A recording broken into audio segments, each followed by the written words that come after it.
welcome to Too Fast, Too Forever. Welcome to family. We chose this one. This is episode 369, Life in the Fast Lane, number 32. I'm Joey Lewandowski. I'm Joe, too. And Joe, we will get back to the Fast and Furious movies proper next week. But first, we're doing another one out of order for Life in the Fast Lane.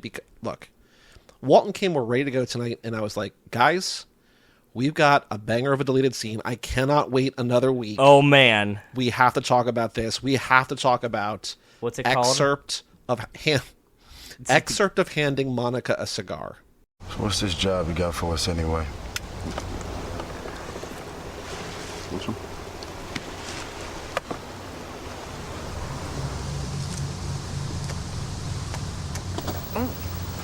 Not bad, huh?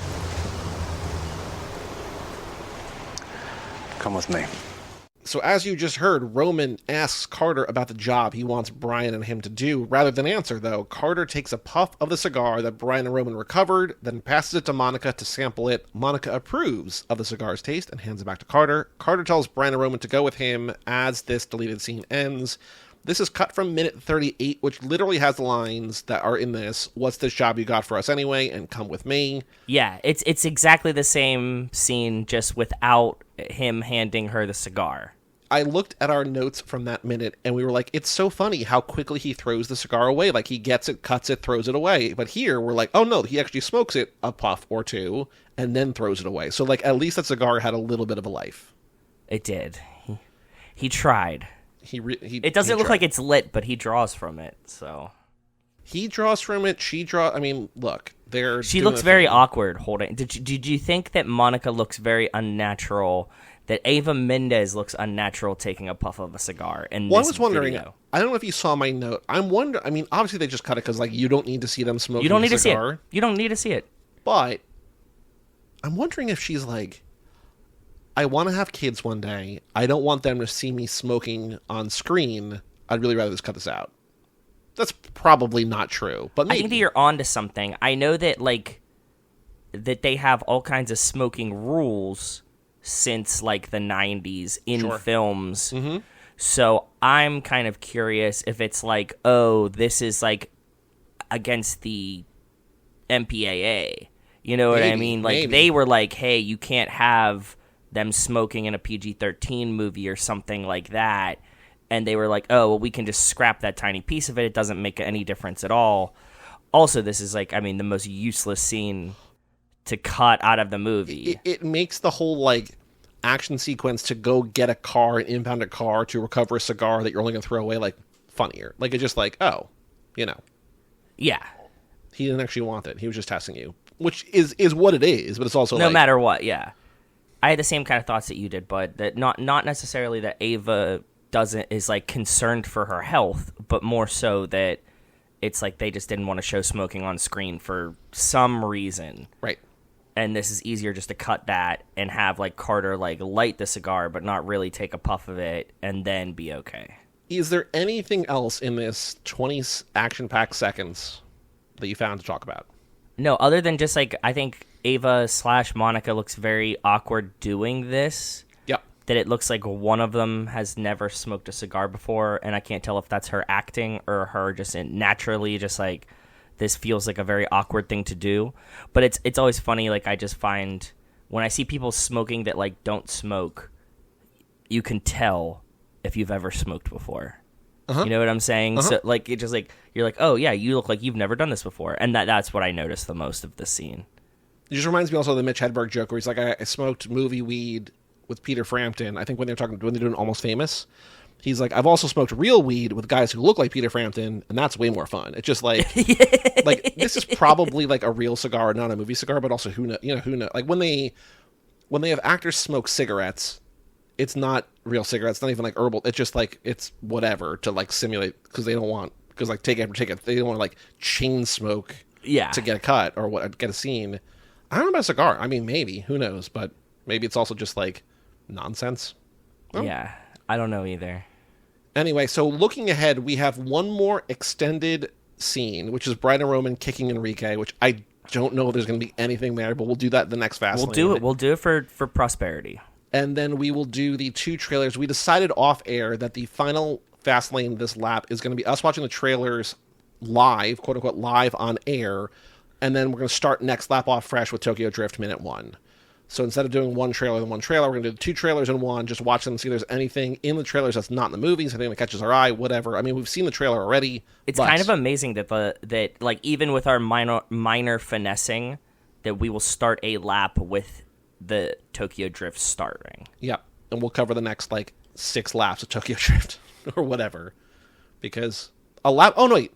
A lap only does... How many minutes do you think we do in a lap? I mean, it's if you math it out, it's easy. It's obvious. 25, I was just guessing. No, the minutes. 11? 11, yeah. There's 11 movies, 11 minutes. So... Fuck. Tokyo Drift is going to take us 9 laps? Insane. Okay, yeah, 10 that laps? makes sense. Whatever? Yeah. Yeah. Okay, well, that's Cool. a future problem. Yeah. Or not even problem, just, like, thing to deal with for the next 6 years. It's like salary cap. Like it only matters when it matters, and you just kick the can down the road as far as you can. Mm-hmm. So, yep. Cool. Well, that's that for the Fast Lane. The Fast and Furious Minute. Joe, on the streets, news about the Fast and Furious. I have one thing from Walt's newsletter, Speak of the Devil. Oh. That's not really Fast and Furious. It's more about The Rock. But is there anything news related you have seen in the last couple of weeks? No, not even tangential stuff. I saw Goss at the Olympics, but that's not Fast and the Furious news. No, that's just us news. That's just us news. So I'm surprised Vin did not go to the Olympics. I mean, maybe he did. We'll run the Vin soon, but like, it seems like he's just like. I'm surprised that that's why I was thinking that, and I'm glad that you connected it too. But I was thinking like, I'm surprised we didn't see anyone at the Olympics, like The Rock, Vin, like it was on Peacock, and like, you know what I mean. So who knows? I mean, we know that he's multifacial. He is. It is. I wonder. Do you think, based on what we know, yeah, there's a chance that Vin would have scored more points in the Olympics than the Australian breakdancer, right? You know that they got rid of breakdancing for the next Olympics? Oh, yeah. Yeah, I did. One and done. Sorry, Raygun. I watched that one. That's the only one I watched live because I was no watching way. Red Zone. I watched her against whatever she was going against an American girl from, I think, from LA, who she went first. I'm like, this is pretty, okay. It's pretty cool. Yeah, yeah, whatever. Because they were seated, I think. And I was like, this is pretty okay. And then they're like, here comes Raygun. She literally is Dr. a PhD, Raygun, a Joey. PhD in breakdancing. She wrote a dissertation on breakdancing. And I was like, oh. And then she starts, and I'm not going to make fun of her because I can't, I'm worse at it, but I'm just like, you know, sometimes you watch on like Olympic sport, you'd be like, they're probably really good, but like it doesn't look like I can't tell what's going on. Yeah. Like when you watch like badminton, it's just like, okay, like no, it's always the joke. It's like we need to put one regular ass person in this competition, so you get a scale of like how good the like you know like I want you to swim against Katie Ledecky, right? Mm-hmm. You know what I mean? And you'd be like, oh, okay, she's really fast. Like obviously Joey's like very very slow compared to Katie Ledecky, but go ahead. Well, I think that that's something that like really beneficial of like Snoop, like the Snoop promos, like he didn't race against Michael Phelps, but like I think at Michael Phelps' house or whatever, he like did like a lap back and forth, and you know like for Michael Phelps, that's like going to get the mail from the post office, like from the end of the street, you know, it's like it's just like you go to the mailbox. Snoop is like huffing and puffing, and like Michael Phelps is just like sitting there, just like okay, like it wasn't that much swimming, but like you can see it's strenuous if you're not super So Raygun comes up, and I'm just like, I don't think this is good. And then I didn't say anything because I'm just like, I don't want to make fun of it. Yeah, you're like, I'm not a judge. I don't know the rules. Maybe she crushed it. And then I saw it blow Technicalities up on the internet, and I was just like, oh, so I wasn't crazy. Okay, it was bad. Yeah. Poor Raygun.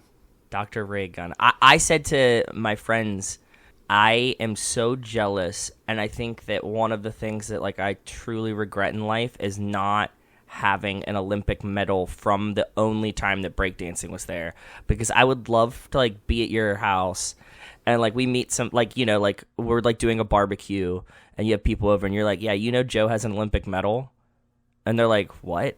And you're like, yeah. And they're like, do you have an Olympic medal? You're like, yeah, I won gold in breakdancing. And they're like, breakdancing's not real, like they never had. You're like, excuse me, in 2024 for 1 year they had breakdancing and I won the Olympic gold medal, and it's never been back. And they're like, what the fuck are you talking about? You know what I mean? Like in 20, 30, 40 years from now, that would just be like the most insane story, right? Wait, do you know what countries were in the gold medal and bronze medal breakdancing finals? No, I don't. So we won the bronze. So there's 3 rounds apparently, and it's like, I guess, best of 3 maybe. Okay. Or I don't know. I guess it's best of 3, but they do all 3 because like both the bronze and the gold were both 3-0. We beat Japan for the bronze medal. A guy named Victor Montalvo, at least in men's, right? That makes sense. Yeah. We beat Japan. Canada beat France for the gold medal. I mean, I guess like parkour. I would put this in the same vein as parkour, right? Mm-hmm. Like they kind of like overlap, so that it kind of makes sense. But this feels like one that America should have won, right? So here's a wild thing. So women's, China beat the Netherlands. Insane. Okay. In the bronze. Okay. China won 2-1, but the Netherlands won the 3rd round. So like it seems like China had already won 2-0 and just like whatever. And in the gold medal, this is the crazy one. Japan beat Lithuania. Okay. Sure. I'll miss you breakdancing. Good night, my sweet prince. You were saying this overlaps with parkour.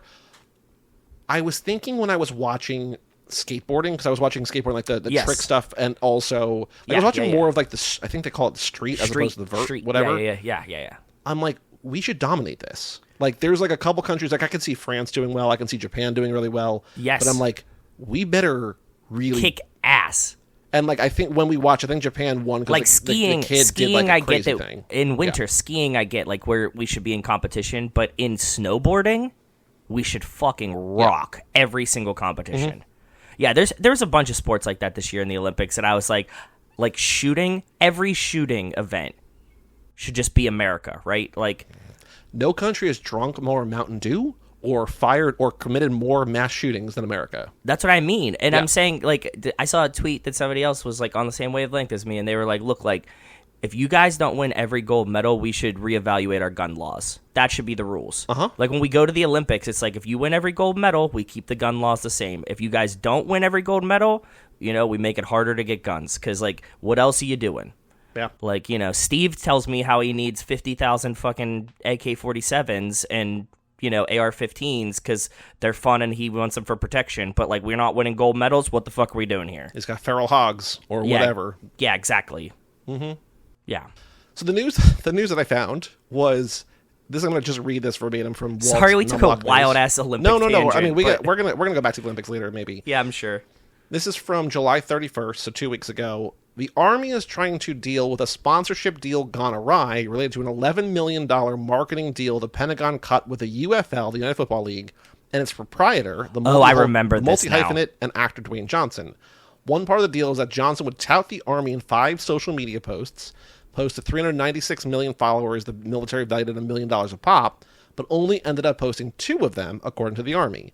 The Army branding during UFL games was, according to internal Pentagon emails, an utter flop, and internal projections against where the UFL resources could have otherwise been spent actually led recruiters to estimate that the arrangement led to a projected loss of 38 enlistments. Yes. Why exactly military brass thought the best place to reach Gen Z was on network television is beyond the scope of the fiasco, but it numbers up there with the notorious $88 million National Guard NASCAR sponsorship that infamously did not lead to a single added enlistment per Pentagon estimates.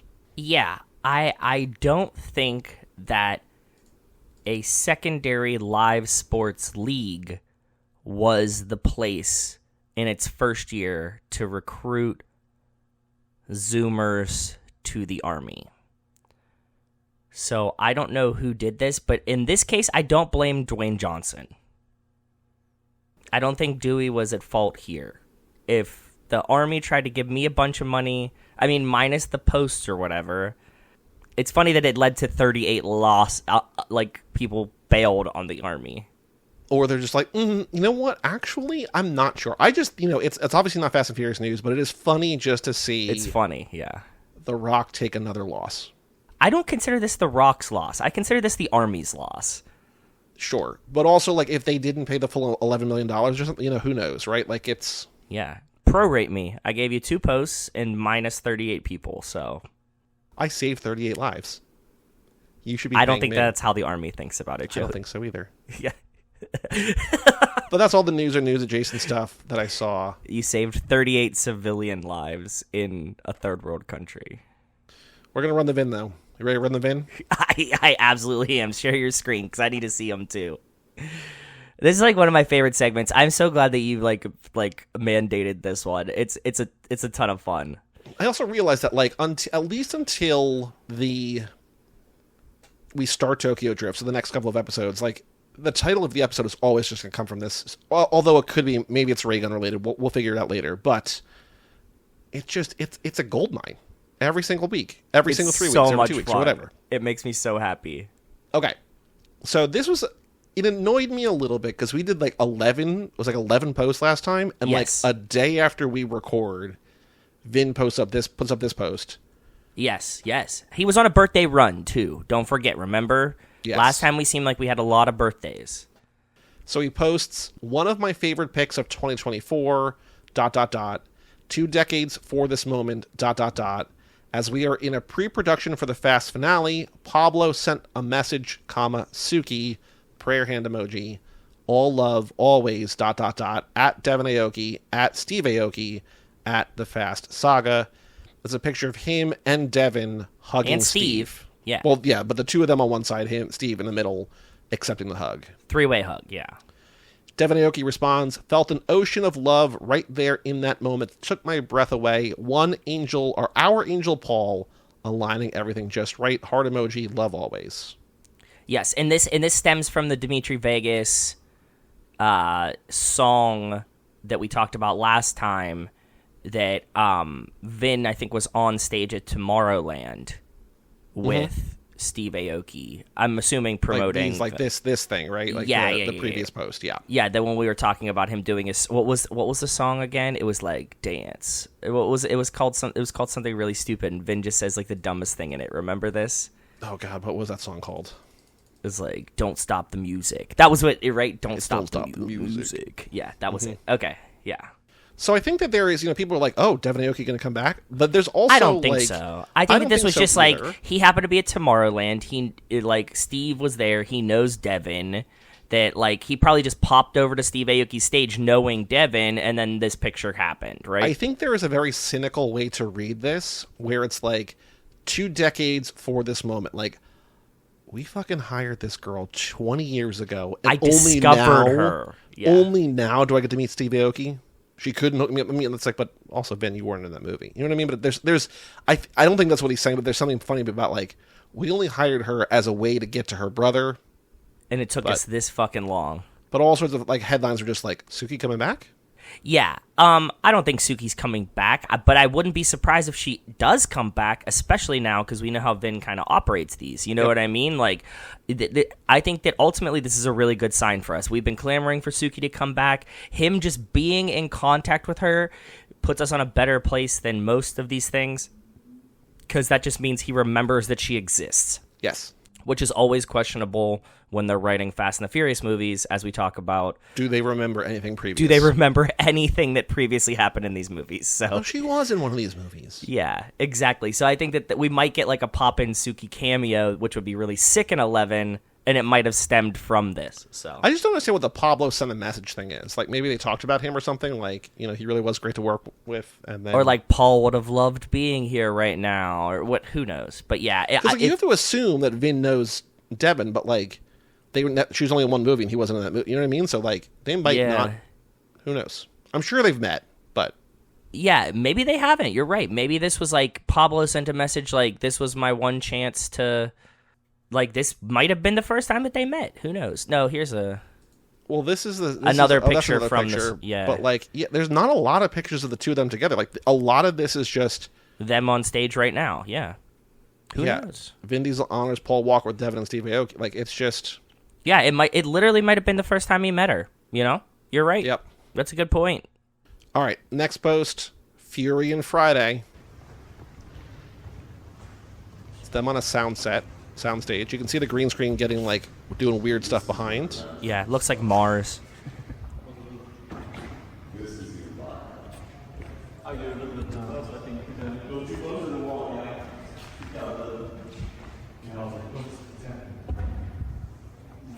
It's crazy. It's crazy how good that looks. I mean, like, look, like this might It's be a like futuristic- the volume or something, but yeah, It's a futuristic trailer park, is what it looks like on Mars. but it's all screens. Like there's nothing actually in the room, which is like blue or green screens that they are computerizing in real time.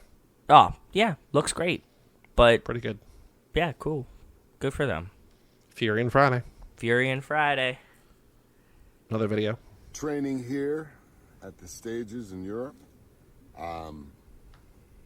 What does his shirt say? To a pre-production meeting for Riddick, and just Looks very, like VIX. very exciting, feeling very blessed and grateful for you all. Does he have his own clothing line?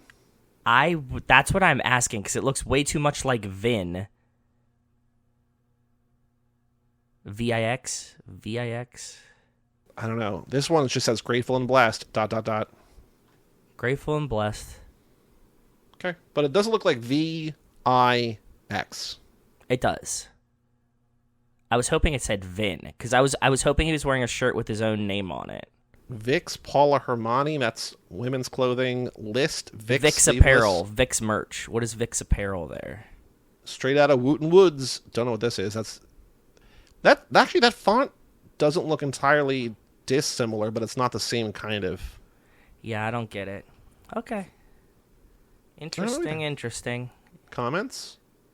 Yeah. Comments? What was he even saying in this? He's just on set in Europe. Let's listen again. Okay. Training here at the stages in Europe.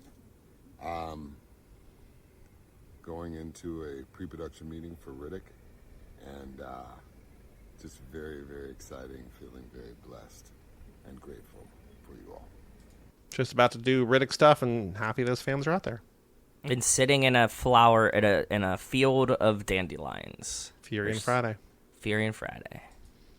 All right, then we got a picture of him looking kind of like Pitbull, sort of like the Mr. Worldwide, like smile and sunglasses, bald head a little bit. Yes, and this is an interesting jacket. In a Groot suit. This is It's three like a picture sport carousel. coat. It's a sport coat that is Groot inspired, so it looks like it's growing out of things, but is also made of wood. Mm-hmm. It's like some weird cosplay thing. Go ahead. To the incredible cast and crew, ... and the visionary, that is at James Gunn. Happy 10th anniversary. We are Groot. And there's a picture of him in this suit jacket, which actually kind of like, I would never, no one would ever wear this, but like as an idea, I think it's very cool. Yeah, I think so. It's fun. It's fun if you're going to be on the red carpet and you are Groot, right? Yep. Like that's like a very appropriate thing. Can I see the other pictures? It's him and James Gunn looking away from the camera. He's got a shirt on the back of the shirt that says "I am Groot." James Gunn. He's leaning into it. Okay. And then just a straight up picture of Groot. We are Groot. We are Groot. Fury and Friday. Yeah. Next one. Same shirt. Same I am shirt. Groot. Same shirt. Yeah. This is edited though. If you ask my daughter, the number one place that I have wanted to film, she would say Salto Angel, Venezuela. Con amor y fe. Hands and prayers emoji. I think that that's a strong contender for the beginning of for the title of this. It means with love and faith. That we should just go with Vin, your child never said that. Like not Vin, but you know those like tweets that are like, I asked my like Joe Biden dropped out of the race. Mm-hmm. Joe Biden dropped out of the race, and it's like my kid asked me, Mother, does that mean Kamala will now become the first female president of the United? It's like your kid never said that. Your kid absolutely never said that. The thing that the example of that I think of the most is the Ruth Conda Forever, where he had like a Ruth Bader Ginsburg action figure or something, and like all of the Avengers were around Black Panther and Ruth Bader Ginsburg or something. He just said Ruth Conda Forever. Who said this? Just somebody? Like a kid. Hold on. Okay. Like, why do you have to lie about what the fuck your kids are saying? Ruth Conda Forever. Know your meme. Just told my 10-year-old. Okay, I guess the pictures were like a mock of this, but this Alexandra Lee Caps on September 18th of 2020. Yeah, these. Yep. Just told my 10-year-old daughter about #RBG. She had tears in her eyes, and then she did the Wakanda pose and said, Ruth Conda Forever, which is the sort of pop culture crossover that I can celebrate. She didn't do this. You just made that up for... Ruth Conda Forever. And then Kev Magnet the second tweet just says, "I'm sorry, but Ruth Conner Forever is maybe my favorite tweet of all time." I did see one where I think someone had like a Ruth Bader Ginsburg action figure. Like in the yeah, that's probably true. But it was like, I remember like a circle of, I also might be just like Black Panthering, yeah, and like it was just like all yeah. of the action figures around Black Panther like lying down like in mourning or something. But like in my brain, I'm also like, no, but Ruth Bader, she was there though too. Yes. Okay. Sorry. Just keep that in your head. Like your kid never said this. That's my running title for so far. Next one. Okay. Just a picture of him cropped, maybe on a bike, maybe surfing, maybe just standing, maybe something. It looks like he's maybe in front of the ocean. Maybe he's on the beach, right? Because the coloring. Yep. It looks like sand and water. Mm-hmm. Yeah. But also this, like, it's very flat and also taken. It's like it looks like a picture of a picture. It does. Like someone took a picture and he like took a picture zoomed in. Yeah. No matter how crazy it all may seem, ... we'll get through it, ... together. Palante con fe. What does palante con fe mean? Forward with faith. Oh, he's okay. Just forward with faith. What language is it? Spanish? Okay. Mm-hmm. Next one, the last one, the most recent one. This is from 1 day ago. Edited. Oh, I haven't seen this one yet. Okay.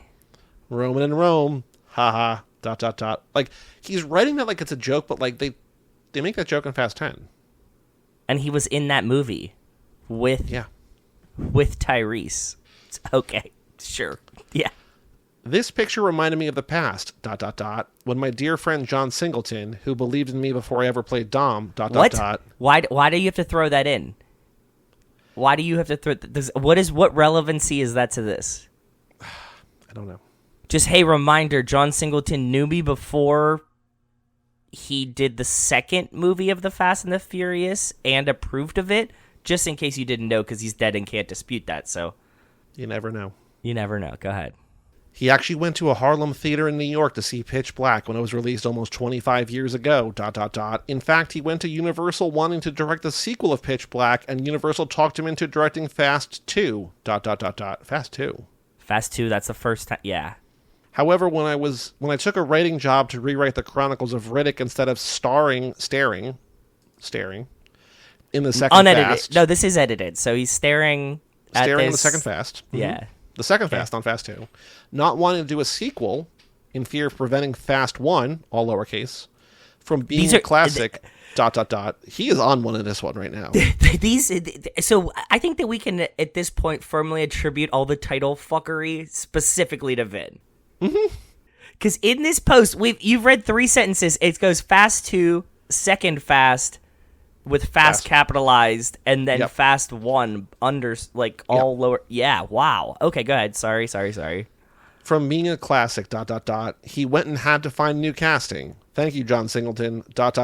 There is no way I could have continued this journey without the talented TyB. Capital T, lowercase y, capital B. Do you think anybody's actually used that name to ever call Tyrese? Like, anybody's ever called Tyrese TyB? Like, where's the B come from? Just in the middle of Gibson? I don't know. I have no clue. That's a very good point that I didn't even connect. I don't know. Hold on. Actually, what's his middle name? Hold on. Tyrese Darnell Gibson. So that's Ty D, not even Ty B. Other names: Black Ty. Ty Black? This all feels so weird. On his 4th album, Alter Ego, did not realize he had that many albums, 2006, Gibson explored hip-hop under the rap alias Black Ty. Okay. That still doesn't explain a B. On his wiki. That does not explain the B. Tyrese, TYB, hold on, let me put this in quotes to force it. Tyrese Cruz, no one... Tyrese Halliburton? No, but this is just some like sports blog. TyB Sports, TyB Sports. As far as I can tell, nobody no in the history of Tyrese has ever said TyB. ... Beyond just the filming and the set work, he has brought needed light to all other aspects of this journey. Brotherhood! ! And it's a picture of Vin and TyB. Sort of like looking like a low-budget cop thriller. Like, everything's a little bit muted and faded and black. Looking at something. Yeah, he looks like he's like about to do like True Detective or something, right? Oh, True Detective season 5, Vin Diesel and Tyrese. Yeah. You know that I've been to the place in Georgia called TyB Island. Ooh. TyB Island, Georgia. Should the name of the episode just be TyB? Should we try to make it a thing? Like Darnell Island or like what Revis Island? You know what I mean? TYBEE Island, town in Georgia. Yeah, it's actually really cute. It's like a cute little beach town. Oh, it's like right in my Hilton Head. It's like like Cuspy by Savannah on the water. Yep. TyB Island. TyB Island. Sure. People accidentally, planning vacations and accidentally finding a podcast episode. Are you going to spell it TyB or TYB? I could do TyB. Hold on. Here's what I'm thinking. I'm going to share my screen again. Go ahead. Like, that's how it'll look in the picture. Okay. I like that. You do? But I wouldn't even do the TyB spelled the right way. I would just do TyB Island. No, like that. Yeah. Who is TyB? Where does the B come from? Not TyG. He edited this. What is it? Starring at TyB Island. I'm gonna make the first one? I'm gonna make the Y like little, like smaller. I'm gonna make it like that. Okay. It's gonna make it look, which honestly is only gonna make it look weirder. What did he say? What was the word that he didn't edit out? Like it was like staring at TyB Island. But he's trying to say starring. So you want to do staring TyB Island? Yeah. Ooh. What? Staring TyB Island as Roman Pearce. Yeah. That's the best version of that. Yes. Okay, that made me laugh the hardest. That wins. That's a thinker. That is very weird to unpack to get to there. Okay. Life in the Fast Lane, staring TyB Island as Roman Pearce. I like the ones because I know that like a lot of our fans are neurotic. That'll be like, why did he say, like, did Joey spell this? Like, like Wes will like read it and be like, Joey spelled starring wrong, and then have to get to here to figure out that like that was intentional. No, it's intentional. Yeah. This one just looks like I had a stroke. Just smash the keyboard. Yeah. Boy. Okay. Staring TyB Island as Roman Pearce. True Detective season 4, 5. I could keep making it longer, but I think like Sorry. This is pure. This is good. Okay, that made me laugh good. Thank you. Is Dwayne Johnson integral? I don't know. He has to go join the army to make up for these numbers that he lost for the fucking promotional materials. Still like 3 or 4 days a week when I get the Fast and Furious Google Alert digest, like there's a Screen Rant thing, and just like, and Screen Rant's still like, well, like it could be our biggest star yet because like it's got all these people, and I'm just like, you were making a lot of assumptions about a thing that we know was gonna have a smaller budget, but they are fully on board with like Dwayne Johnson gonna be in the movie. I'm like, okay, yeah, okay, we'll see. We have a Patreon page, Too Fast, TooForever.com. Shout out to Cassie Wilson, Nick Burris, Alex Ellen, Justin Kleiman, Brian Rodriguez of High School Slumber Party, Wes Hampton, Jerry Robinson, Dan the Duke, Hayden Renato DiDonato, Michael McGann, Lane Middleton, Lindsay Lewandowski, Nate Milton of the Kings of Sport, Jason Rainey, Tom Price, Mike Gallagher, Josh Buckley of Whole Lot of Wolves. Wolves' first game this weekend. It is. Michael Moser, Christian Larson, Tara New One, Aaron Willows, and Natalie Absolute, Randy Carter, Josh Gularm, and Jessica Collins, a.k.a. Montez. Thank you all for supporting us at the $5 a month level or above. On Monday, for our patrons, you will get Patriot Games from Alex Ellenin. Oh. Or if you're listening to the main feed and you want to hear us start the Jack Ryan series, out now. Patriot Games coming up next, very soon. Okay. So that's that. We also have bonus episodes, like we're saying, every other Monday. Early access episodes. The Fast and Furious Minute Quiz. Not adding quiz questions. For $1. $1. Too fast. You guys haven't pissed Joey off a lot lately. Just, sign up and then immediately cancel. I don't mind that. I mean, you and I split 91 cents that way. Ooh. Eating good on that. But I mean, do it because it's funniest to me. It is funny. We also have a email address. and email address, family@cageclub.me, and we have 3 comments and an email. Okay, cool. So first off, okay, the big news is that Randy Carter, editor extraordinaire, has been putting in, he's been sweating more than The Rock in these movies. Like, he's been putting in the hours, and I have on my computer right now. Joey has sent me an outline of how this is going to look. And Randy sent me a Word doc with, like, his list of edits. And it's fucking incredible. Yes, I'm so excited. So we have 5. He's chunked the entire thing chronologically into 5 parts. The first is 4 hours, the second's 4 hours, the third is 4 hours, the fourth is 4 hours, the fifth is 3 hours. So it's 19 hours. Okay. So reasonable. Breezy day. We're going to watch it. We're going to talk about it. It's going to be a thing. Stay tuned. Check out the Discord. It'll all be there. It'll all be in the episode. But Randy's been doing it. So Randy comments on a post I think I made where he had written in, and I was like, he sent the screenshot of like Final Cut. Yes. He said that's Avid, not Final Cut, just FYI. The cut is actually nearly done. So this was 2 weeks ago. We've been in constant email contact since.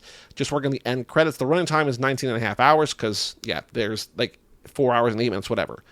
Then I just need to review it myself and export it all. My goal was for it to play as one long continuous movie that doesn't actually have too many disjointed bits. I'll let you be the judge if I succeeded. So we're going to watch this in September.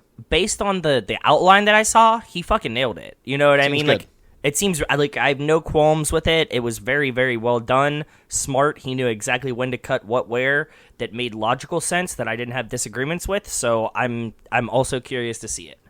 He's revised a couple things, then unrevised one, because his big thing was he was trying to figure out if, like, what? An in-scene flashback should be cut or removed, and he said it makes it feel too disjointed if you, like, cut, like, a 3-second thing, like a flashback. So he kept those in there. Yeah, because in the timeline of the movie, if the character has a flashback, I can see both sides of it. Now, like the beginning of like F9, I know that he definitely moved that up as that is the first, because it's substantial. So like the one thing that he was saying is like in Fate of the Furious, when we talked about this with Walt and Kim, when they cut back to the guy from the Cuban Mile helping them in New York, he's like, that's actually a flashback in a flashback, because they're flashing back to how Dom betrayed Cypher, and in that flashback explaining how the betrayal happened, they flash back to the earlier things. So he's like, I don't know what to do. So he had an idea, and he's like, there's a better way to do it. So yeah, that makes sense. We're in good hands. I'm with it. So thank you, Randy, doing the Lord's work. Laura Osgood replied to my comment on YouTube. She was the one who said, did you guys have like a source for the Italian Job being canon? And I was like, nope, sorry. And Laura said, no worries. I'm just going to keep continuing to view this as a fond joke rather than canon until I see Chris Morgan confirm it in an interview. So yes, we don't. The only thing that we have that we claim that it was canon is because in Hobbs and Shaw, he says, these are from a job in Italy, and he points to the Mini Coopers. Yep. We have one more YouTube comment. Okay. From @Jabbernack. Major clickbait wasted time. Thanks. What video do you think that was on? 2-lane blacktop? 2-lane blacktop. Yeah. Mm-hmm. Nice. Pissing off boomers is like on 2-lane blacktop is top tier for us. Yeah. That's by far our most commented video, right? And it's just people just pissed at it not being find out us. The actual numbers. Us. Anecdotally, like thinking of it, sure seems that way. It definitely does. Our most played one is like Lap 3 Tokyo Drift for no reason. I know that. For no reason. For absolutely no reason, but it has like a bajillion views that are 13 seconds long each. People going, is this the movie? No, it's not. And then turning it off.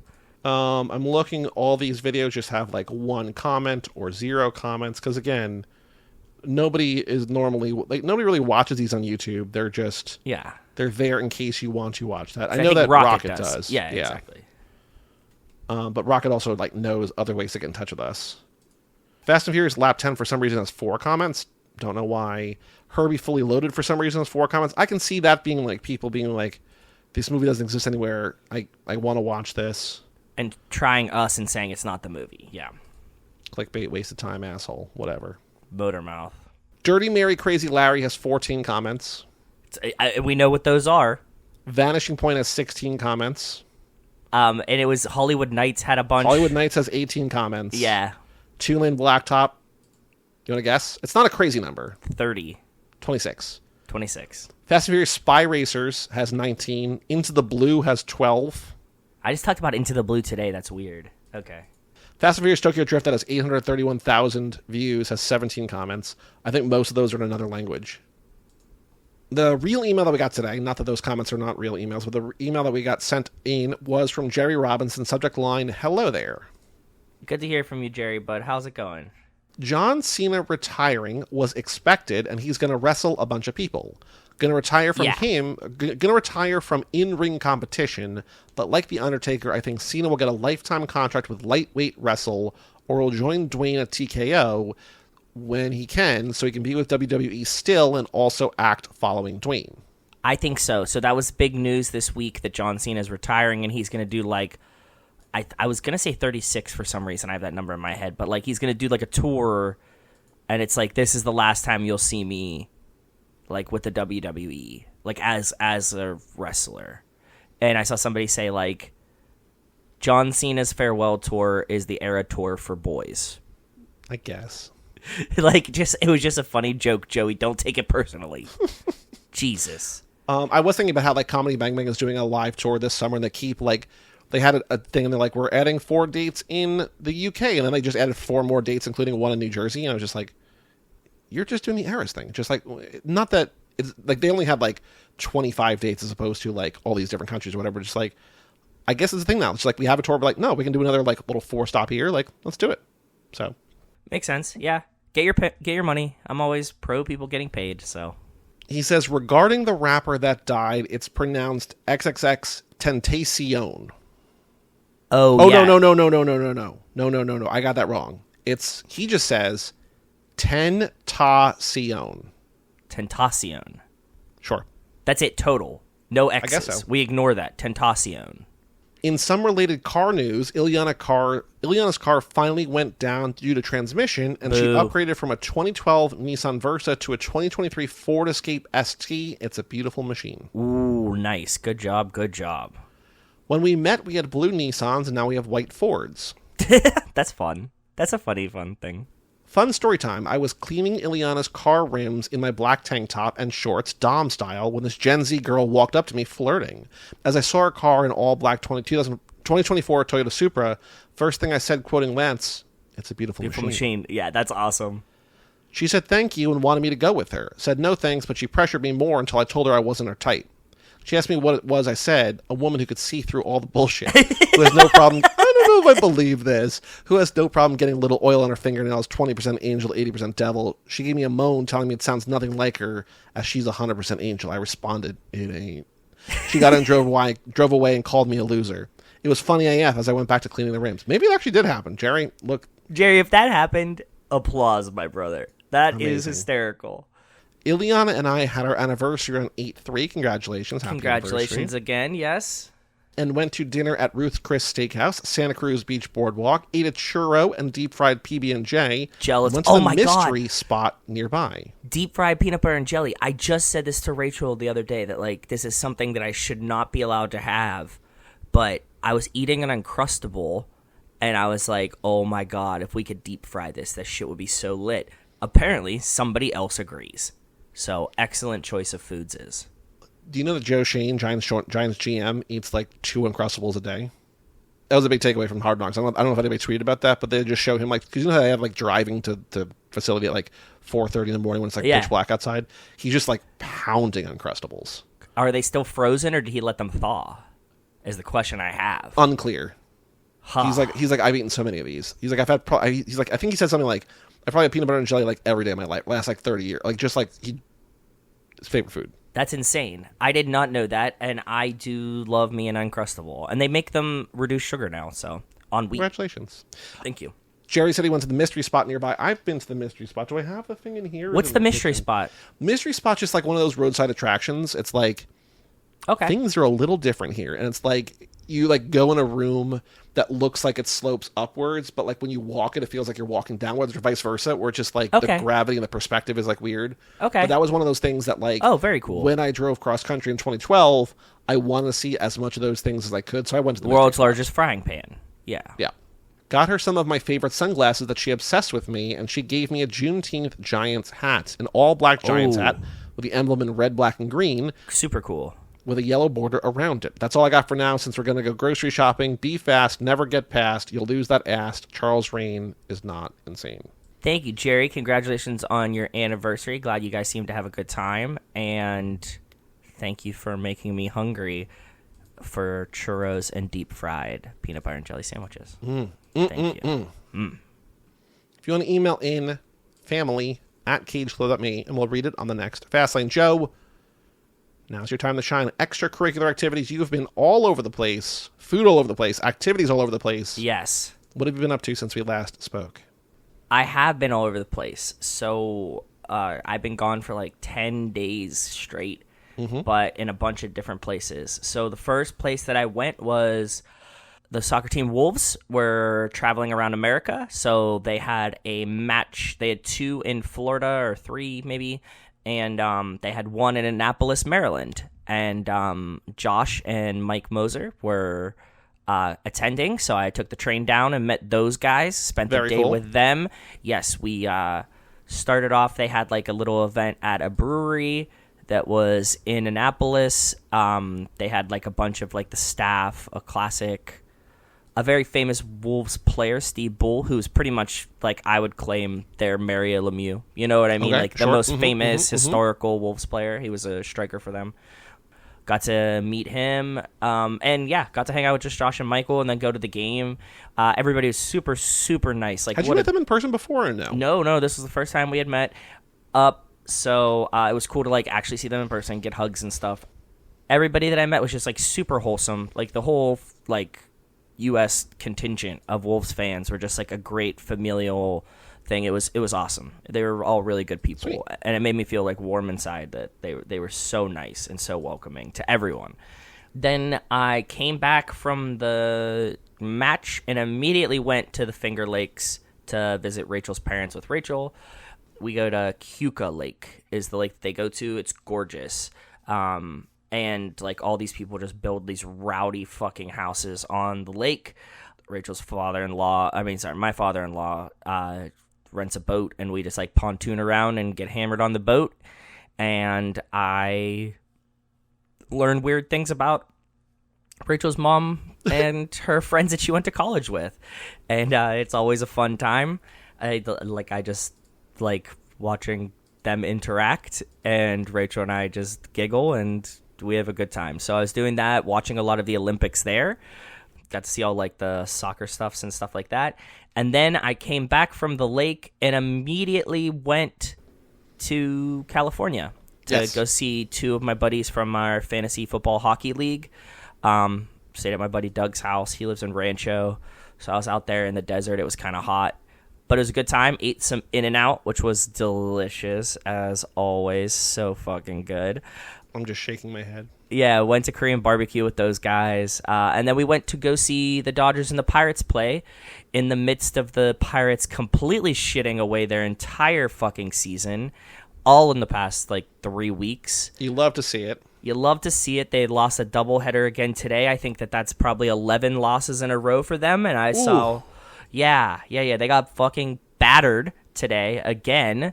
That's 4 in a row that they've lost against the Padres. They lost 3 in a row to the Padres, 3 in a row to the Dodgers, 3 in a row again to the Padres, and then 2 of 3 to the Diamondbacks. So they've lost and then go back, and then row. There's 4 of 5 before that too. Yeah, they lost 2 more to the Diamondbacks. They won 3 in a row, but yeah, it's been a rough time. It's been rough, but I got to go to Dodger Stadium, which I always like to go see. Have you been there before or no? I had. We went there last year. I like Dodger Stadium a lot. I think it has a nice feel of it, like being old. We park in the exact same lot that Brian parks, that Brian drives in the first one, like right next to that like big 76 oil ball. So Shohei's there now. Got to see Shohei Ohtani. And I got to see Paul Skeens pitch, which is what our was living mission in the house? was. Livy was there, although I didn't see her. Have you been to a game with Vanessa Hudgens in the house or no? Did you ever figure that out? Like, did No. you ever see like a Pirates game with Cole Tucker there? No, I don't. Well, you know what? Maybe like one of the Mets games we went to, bud. Oh, I think she was at one of those. Yes, you're right. But they didn't like make a big deal. We only found out like later. She posted on Instagram like I was at the Mets game. We're like, yes, yeah, and we were like, oh, Vanessa Hudgens was here. Yeah, it wasn't like a big deal. I think Livy kind of did the same thing. Like I was like, we suspect because Paul Skeens is from Orange County. He grew up in Anaheim. Yep. So we were like, oh, he's probably going to go home with Livy, stay at his house, and then go to the Dodgers game. Yeah, so I got to see him, which was very exciting. I like Paul Skeens a lot. I want to support him. He had a good night against Ohtani. That was good. And because they have Ohtani there now, Joey, they've done a lot of like things to promote, I'm just going to say general Asian culture inside the Dodgers stadium. Okay. In a tasteful way or in a Yankees kind of way, like they want to make money? Both. In the sense that they like now have like a soju bar on like the upper deck, and they have and they have like sake drinks at the bar. But one of the things that they did add for this year's specialty was a Korean fried chicken helmet. Ooh. So you get a bed of waffle fries and a ton of Korean fried chicken, and it's fucking good. It's really, really good. My buddy was telling me about it because he had gone to the games. Like he's a Dodgers fan. Like I said, Doug is a big Dodgers fan, so he'd already been to some games this year. And it's not cheap. It's like $35 or something. But you get like, you know, a helmet and it says Dodgers in Korean on top of the plastic helmet. Very cool. Yeah. And the chicken was really, really good. And it wasn't just, as we discussed, it was not just chicken fingers that had chili sauce on them. It was like actually Korean fried chicken. I was like, okay, so you guys did pretty decent. And it's a giant ass portion of it. If you somehow wind up in Dodger Stadium this year, I recommend you get the thing. It's only sold in 3 spots in the stadium. So you have to be resourceful in finding which ones sell it, but it's also good. I will say on a similar note, if you find yourself in Yankee Stadium this year, go to it's like in left field and get the steak tip tater tots. Yeah, it's very much along those lines. Joey and Taylor Joey's gotten them twice now, I think, right? Yep. Yeah, well, we've gone. You get a steak sandwich or something, right? Like it's all good. Yeah. It's not Pat LaFrida's because Met Stadium has Pat LaFrida's. It's some other one. I forget the name of the stand. You're right, it's good though. The steak tips one is good. My sandwich was really fucking good last time we went. Wait, before you go on, you mentioned soju. You know what I learned? It's probably everybody knows, but I found out. You know the drink SoBe. You know what that stands for? You know where the name came from? No. South Beach. Yeah. South Beach. Yeah. Soju. I was looking up a soju is like it's some kind of like southern Japan, but it just means burned liquor in Japanese. We always called it Korean tequila because that's what it kind of feels like. Okay. It doesn't have a flavoring like that. But it's Korean. It's not Japanese. The Koreans love it. That's why I always called it Korean tequila. Oh, it is Korean. No, it is Korean. Yeah. The Japanese love it as well, but soju is Korean tequila, as in you will drink it and black out eventually. And there's a tipping point that you hit blackout, and it just happens. Got it. Very tasty, though. Highly recommended. We get it at Korean barbecue all the time. They sell like little bottles. They're usually flavored strawberry and lychee and all kinds of shit. Really good. There is something funny about like that's almost like positive racism. We're just like, we're not only doing Japanese food and drink, we're going to do all Asian food. This is what I was saying. It's like, we got the Asian guy, we get the Asian food. It's just like, well, actually, he's from Japan, and this is actually Korean. It's just like, close enough. But it's like, no, like, they know that, like, a lot of, like, there's not a lot of, like, I mean, Asian also, like, baseball the biggest star athlete in the sport, right? Yes. But, like, yeah. But that's positive racism. Not really I think racism, so. But it's like in that ballpark. My buddy Doug got a sake spritz or something like that. Sake is Japanese, so he got like one of those. It was pretty good. And lastly, before the end of the night, I went and got my Dodger dog because I think Dodger dogs are very fucking tasty. Highly, highly, highly a fan of Dodger dogs. His wife had pitched them to me before we went out last time, and I was like, what's so special about a Dodger dog? She was like, I really don't know. And it's very much like a ballpark hot dog, but they do char them a little bit. They get a little bit of grill marks on it. It's good. Yeah, so I'm like, if I go to the game, I think for a ballpark hot dog, it's in the top tier of ballpark hot dogs. You get enough of the ballpark, but you also get fun time. It's not like, the pierogi dog that the Pirates had this year. Sure. They love their pierogies in that stadium, huh? What? Because I said they love their pierogies in that stadium. Because when I went there, I had the pierogi sandwiches. It's still amazing. They have pierogies, and they do the pierogies as the race. They do the pierogi race. Speaking of hot dog, I cannot stress how boring Bears Hard Knocks is. But they DJ Moore goes to an the museum of ice cream with his family. Oh, and they have a ice cream flavored, or no, a hot dog flavored ice cream. Sounds like a Limp Bizkit song. Chocolate starfish on hot dog flavored water. It's hot dog ice cream that they put on a pink bun because the whole like company, like the store's aesthetic is pink. So it's like a pink, I think, bun, like bread bun with ice cream in there, or maybe it's some kind of different thing. It's probably like a donut, like some kind of like you know what I mean. But they put relish and mustard on there. That sounds fucking disgusting. And he gives it to his daughter to like take a little bite. Like his daughter's like 2 or 3, and she just like doesn't react one way or the other. And then he takes a bite, and they don't like dwell on it, but it's like he very clearly does not enjoy it. I can't imagine like thinking like, not even thinking like, you know that you're eating something savory, but your brain is like ice cream. Yeah. And then you bite it and it tastes like a hot dog. Like, So when we went to this one place in Japan, I forget the name of it, but it was like inside a mall. There was a mini theme park that was like Hamtaro themed somehow, or something. It was definitely like mini gerbils or rats or something like that. Inside of it, they had like a dumpling, like a gyoza thing that you'd walk through, and like there was like 20 stands, and each of them made like one dumpling. And you could get like 3 pork and 3 whatever. At the end of that, there was an ice cream shop that was like a wacky fun time ice cream shop. And one of the flavors that they had was ketchup. And I remember I got toasted sesame, and it was like jet black. And it was all right. But I was like, I think one of my friends got ketchup, and I was like, I never need to try that. Like, I see you eating it, and he's like, do you want to try this? I was like, absolutely not. That sounds disgusting for me. Nope. Toasted sesame was as close as I got. Stop it with the weird ice creams. Give me the good ones. Yeah, do weird Kit Kats. Don't do weird ice cream. Keep ice cream pure. Exactly. Stop. You don't want the mixing of the ice creams. You just want... All right, so what else? You were in Dodger Stadium. Anything else in L.A.? Anything else?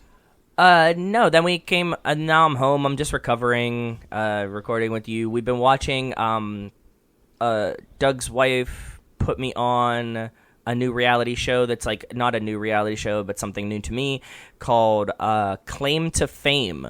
That is the 2 Jonas Brothers, the non-famous ones, the least famous of the 3, and then the older one that wasn't in the Jonas Brothers. Okay. Do a show, and I call it Famous Cousins because it's pretty much like you're related to someone, and then everybody else is trying to guess who you're related to, and there's a lot of clues and stuff. So it's kind of the mole, kind of Survivor, and all the games, they like make them play a game. There's like immunity. And then at the end of an episode, somebody has to guess somebody else's celebrity relative, okay? Based on, like, what they could put together. Sure. Stupid and fun, and we've been watching that. And TV-wise, that's about it. I haven't been seeing any movies because I was on the run. And that's it. How about you, brother? What have you... But that was my whole past 10 days. I've been all over the place. Airports, cars, fucking trains. Planes, trains, and automobiles, literally, for this boy. So, sure. Yeah. I'm trying to think if I've gone anywhere. I don't think that I have. I'm looking through again. No. Yeah, because we only recorded 2 weeks ago. Like, we did the Fast Lane 2 weeks ago, so it's not like... But you basically have been nonstop. I've been gone since the day that we recorded the Fast Lane till Monday. Yeah, till like 2 days ago. So I saw Trap in theaters. With How was it? Terrible. I think you said this to me because I was really, really excited about it. And Rachel was really excited about it. Actually, to be honest, we had tickets to Borderlands. Oh, yesterday. I didn't see that. That's we had tickets. We figured out this thing that we were watching when we went to go see Fall Guy.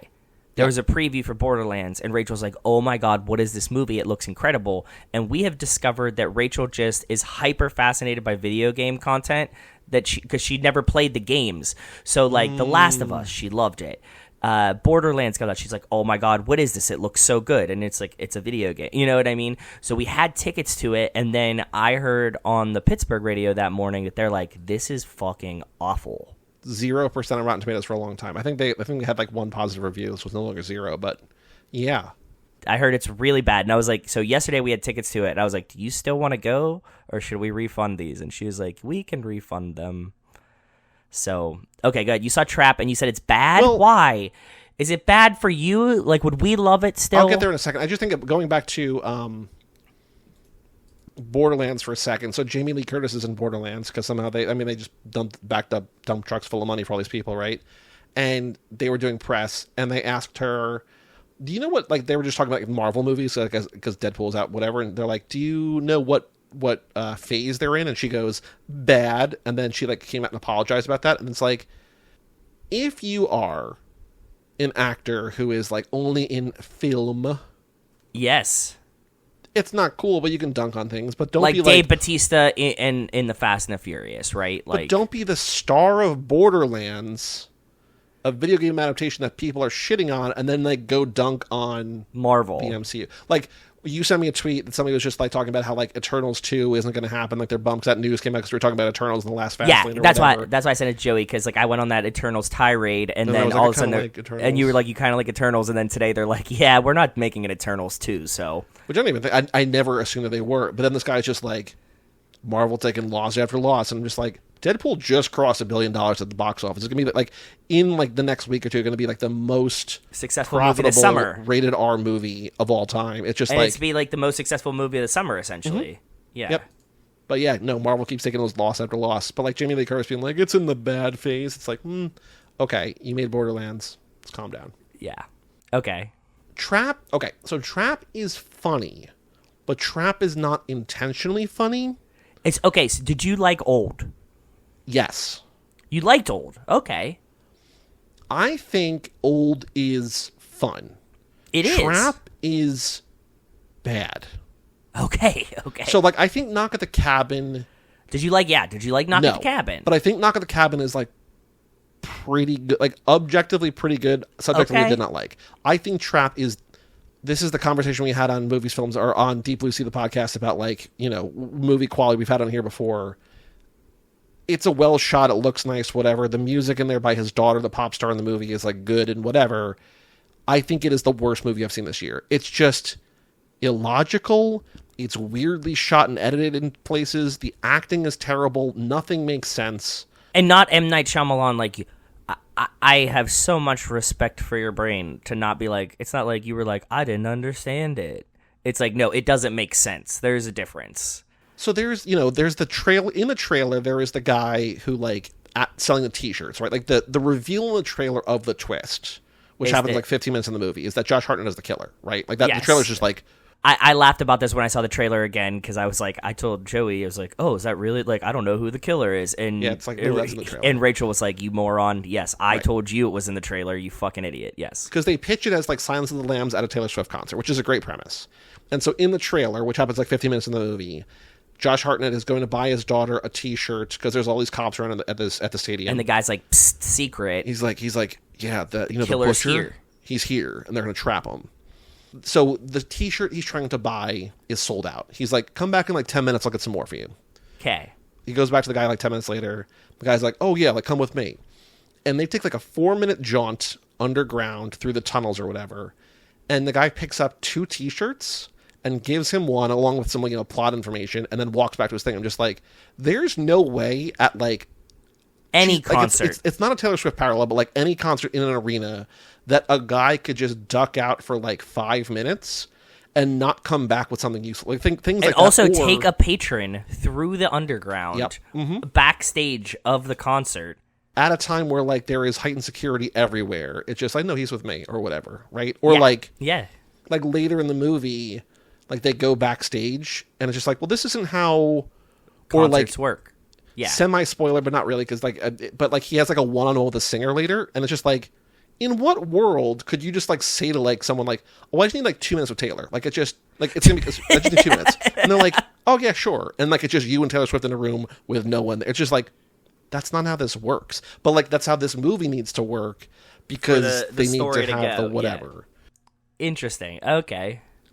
Like, I wanted it to be good or fun. Like, I don't think Old is good, but I really like Old. I agree. Like, Old is like taking swings. So we wanted to know, because I said, Rachel, I think that Joey said that Trapped is really bad, and she's like, well, like, does he hate M. Night Shyamalan? Is it Joey hating this movie, or is it bad? And I was like, I think he said it's bad. Yeah, it's just bad. Okay. I think if you guys get drunk, you will have fun with it, because there's. But watch it at home. I laughed out loud not many times, but like maybe 5 times. It's stuff that's not funny. it's not supposed to be like they're not jokes. Yeah. It's just like this what isn't. The fuck are you guys doing? Yeah.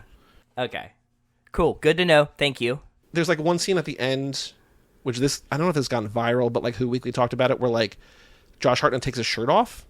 Why? And it's like there's no reason for him to take his shirt off. They just wanted to have a shirtless Josh Hartnett in the movie. That makes sense. Yeah. But he just like sits down at a table and just like takes his shirt off and just like if you have Zeph, you get him shirtless. It's just like, yeah, I guess. But it's like, it's wild. But yeah, Tribe is lousy. But okay. Fair enough. wait for it to be like streaming somewhere or whatever, get drunk, watch it, have fun, and then be like, okay. Yeah, that was bad, but we had a good time. Okay, fair enough. Excellent. Thank you. I just saw Cuckoo last night, which is the Hunter Schafer movie. I don't know this. It's a horror movie. It's big on vibes again. It's by a guy who made this movie Lose in 2018, Luz, which is another like kind of weird horror movie.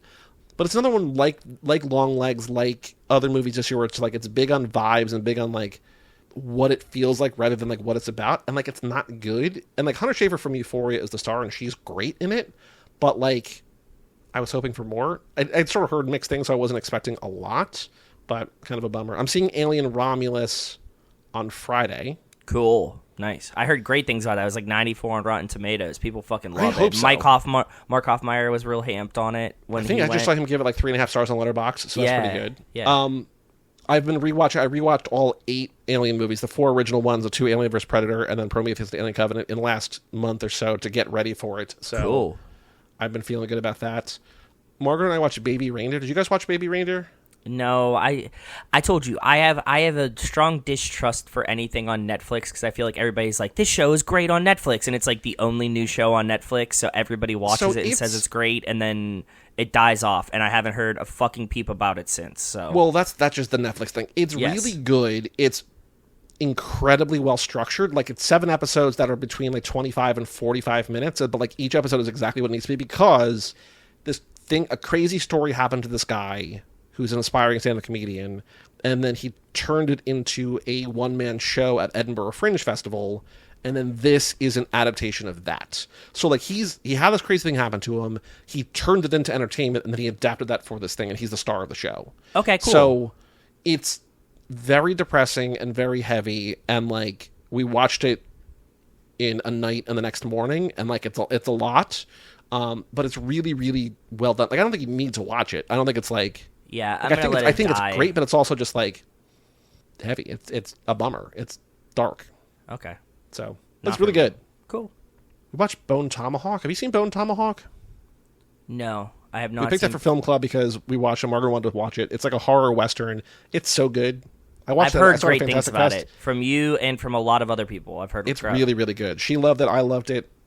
Really good. So I highly recommend Bone Tomahawk if you've not seen it. I put somebody on Miracle Mile this weekend, and cool. He fucking loved it. So yes, I'm wondering, like at a certain point, we have to tell enough people that like one person doesn't love it, but like Bob telling me telling you, you telling a couple people, like it's all just like slam dunk. Like everybody's like, but you know the vibe of the person that like you have to. It's not for everybody. It's not like we're not gonna set our dads down and be like, hey, do you want to watch a sick movie? They'd be like, what the fuck was that? You know, like, but it's like me or you be like, yeah, in. Yeah. 2 other things I want to say. Number one, fantasy baseball playoffs have started. We're in week 1 of round 1. I got off to a pretty okay start, so that's good. But good luck, bless. There are 2 teams that are like unbelievably stacked that I don't know how anybody's going to beat either of them. Like they can't both win, obviously, but like it's if either of them lose before the finals, it will be an upset. Yeah, stunning. Okay. But I'm theory, knock on wood. I can win the first matchup, and then depending on who I play in the second round, but like I will have to play one of them probably in the second round. So bless. Good luck, bud.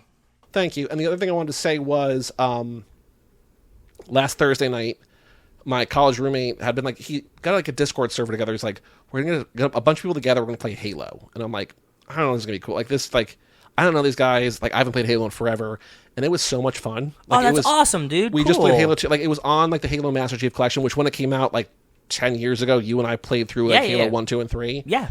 And I was just like, I don't know if I'm like, all right, I'll play a couple rounds or whatever. And like we played for like an hour and a half, and it was just like I was saying that my 15, 16, 17-year-old self would have been embarrassed at my performance, but like yes. But everybody, I mean, hopefully you didn't have any ringers in there, did you? No, there's not like some kid that's like, I've been playing Halo no. for 30 years now. It's all people. It's all people who are like 35 or 40. Like, it's exactly. All, yeah, exactly. So you're all like, oh fuck, I forgot. Damn it. You know, like this. There was the weird thing where like there's like two different. Like I don't have the muscle memory, and like I had to because like the controls were felt normal then, but like if you play a shooter or whatever now, it's different. So I'm just like, I like remapped it, and then that like really broke my brain. I'm like, oh no, I have to go back to the way it was. You need to remember how this was.